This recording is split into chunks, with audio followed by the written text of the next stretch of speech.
Hello friends, good morning সবাইকে। দেখো সকাল সকাল আদি কীভাবে ঘুমাচ্ছে। আদি আমি ঘুমিয়েছিলাম, তারপর আদি তো ঘুমোচ্ছে, সেই সময় আমি উঠে গেলাম। উঠে গিয়ে একটু সবার জন্য রান্নাবান্না করতে হবে, সেই জন্য সকালবেলা টিফিন আজকে ঘুগনি আর মুড়ি সবাই খাবে, তাই ঘুগনি রান্না করলাম এখানে।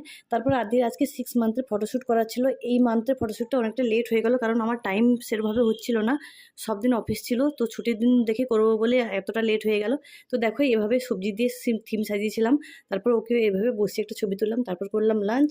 লাঞ্চের পর এখন সন্ধ্যাবেলা চলে যাব রাত্রের ডিনার বানাতে। আজকে ডিনার স্পেশাল কিছু বানাবো। আজকে হচ্ছে chicken tikka with sorted vegetable বানাবো। তো সেটার জন্য এখন সব কিছু রেডি করে নিয়েছি। আর এখানে দেখো বানাচ্ছি চিকেন টিক্কা। এটা খুবই হেলদি। দেখো সব রকম ভেজিটেবল দিয়ে চিকেন টিক্কাটা এখানে হয়ে গেছে। সব রকম ভেজিটেবলকে এবার সর্টেড করে নেব। খুবই হেলদি একটা রেসিপি, ডায়েটের জন্য খুবই ভালো, আর খেতেও খুব টেস্টি লাগে। হেলদি বলে যে খারাপ লাগে তা নয়, খুবই টেস্টি লাগে। আমাদের তো খুবই ভালো লাগে, শুধু এটা খাওয়া যায়। আমি তো রুটি কিছু নিলাম না, শুধু এটাই খেলাম। দেখা হচ্ছে অন্য কোনো ব্লগে। টাটা।